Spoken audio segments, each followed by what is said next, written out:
여러분 안녕하세요. 32세 미혼모 황민경이라고 합니다. 한 달 전만 해도 저는 아직 기혼자였지만 이혼의 결정은 그 고통스러운 시간을 끝내는데 도움이 됐습니다. 채널을 통해 제 사연을 나누고 저와 같은 처지인 여성들에게 속마음을 털어놓고습니다.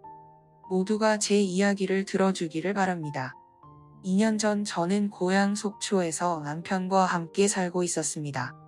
따로 살 집을 살 돈이 없었기 때문에 시어머니와 함께 살아야 했습니다. 제 전 시어머니는 남을 잘 비꼬는 편이시라 며느리라고 해도 예외는 아니었습니다. 결혼하고 나서는 시어머니가 시키는 대로 집에서 주부가 되었습니다. 하지만 결혼 5년 만에 시어머니는 점점 저에게 하는 행동이 과해졌습니다. 여자로서 저도 엄마가 되고 싶었지만 5년이 지나도 임신을 하지 못해 화가 난 시어머니는 저를 쓸모없는 아내라고 꾸짖으셨습니다. 저는 시댁 식구들에게 불행을 안겨주었습니다. 그런데 그 전에도 여러 병원을 다니며 건강검진을 받았고 의사는 늘 우리 부부의 건강이 정상이라고 결론을 내렸지만 시어머니는 여전히 모든 잘못을 제 탓으로 여겼습니다. 사실 임신은 시어머니가 늘 핑계로 욕을 하시니까 괴롭힘이 되어버렸습니다. 제가 너무 스트레스를 받아 매일 밤 수면제를 먹어야 했습니다. 그러다가 환경이 잉태 과정에 정말 많은 영향을 미친다고 들었기 때문에 남편에게 우리 집에 와서 잠시 머물자고 해보기로 했습니다. 아빠는 돌아가신 지 여러 해 되었고 저는 집에 외동딸입니다. 결혼 후 엄마가 혼자 오래 살고 계셨기 때문에 친어머니와 동거하고 싶다는 의사가 너무 과하다는 느낌은 들지 않았습니다.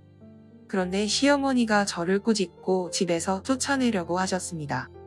더 이상 시어머니의 갑질을 참을 수 없었던 저는 본가로 돌아갈 권리가 있다고 말하자 시어머니가 제 뺨을 때리며 큰 소리로 외치셨습니다. 빨리 이혼하고 내 눈앞에서 사라져. 남편도 그 자리에 있었지만 시어머니가 저를 때리는 걸 지켜보는 것뿐이었습니다. 그 순간 제 가슴이 뭉클해져서 흐느끼며 재빨리 옷을 싸서 본가로 돌아갔습니다. 본가가 시댁에서 멀지 않은데 일주일이 지나도 남편은 저를 찾아오지 않았습니다. 솔직히 그에게 기회를 주려고 했지만 소용없었습니다. 저는 며칠 동안 무너졌는데도 제 스스로를 격려했습니다. 저는 일자리를 구하고 자유롭게 살기 위해 서울에 가기로 결정했습니다. 저는 빈손으로 서울에 왔고 허름한 반지 하에서 살아야 했습니다. 여러 날 동안 라면만 먹어야 했고 그러면서도 제 삶은 나아질 것이라고 믿었습니다. 그러던 중 뜻밖의 일이 생겼는데 서울에 온 지 얼마 되지 않아 3개월째 임신 중이라는 사실을 알게 되었습니다. 이 사실은 저에게 큰 충격이었습니다. 기뻐해야 할지 속상해야 할지 몰랐습니다. 남편에게 말할까 말까 고민을 많이 했는데 결국 혼자 아이를 키우기로 했습니다. 임신 기간 동안 저는 허름한 반지 하에서 힘든 삶을 살았습니다. 그러나 저는 제 자신의 건강을 결코 소홀히 한 적이 없으며 제 아이에게 최선을 다하려고 노력했습니다. 임신 8개월 차 적금을 가지고 본가로 돌아왔습니다. 제가 이미 알려드려서 엄마는 임신한 배를 안고 돌아온 저를 보고 놀라지 않으셨습니다. 그런데 제가 임신한 사실을 알게 되자마자 남편은 찾아와 저에게 재결합하자고 애원했습니다. 그땐 제가 왜 전 남편과 같은 무책임한 놈과 청혼을 승낙했는지 이해조차 되지 않았습니다. 그는 제가 임신한 내내 저를 버리고 전화조차 하지 않았는데 이제 만회하고 싶다니 말도 안 되는 소리로 들렸습니다. 예외는 없을 거야. 아기가 태어나면 바로 이혼할 거야. 아이를 낳는 과정이 정말 힘들었지만 다행히 우리 아들은 건강하게 태어났습니다. 엄마는 정말 기뻐하셨고 아들이 태어난 날 저를 꼭 안아주시고 집의 소유권을 양도해 주셨습니다. 엄마는 저와 아들이 서울에 살 수 있는 자산이 될 것이라고 말씀하셨습니다. 이혼한다는 소식을 듣자마자 시어머니가 와서 그러지 말라고 하셨습니다.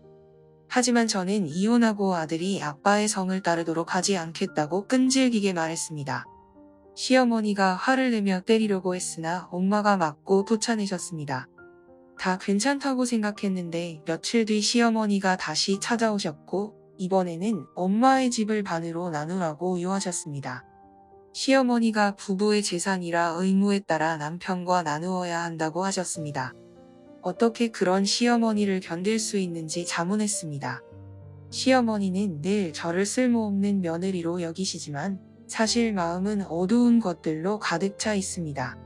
하지만 그 집이 아직 엄마 명의로 되어 있어서 시댁은 한 푼도 받지 못할 것입니다. 이혼하는 날에 남편 재산의 50%를 요구하고 시댁 식구들이 아들을 만나는 걸 막았습니다. 저는 그들처럼 나쁜 사람들을 다시 만나고 싶지 않습니다. 앞으로 많은 어려움이 있겠지만 항상 최선을 다하겠습니다. 끝까지 들어주셔서 감사합니다.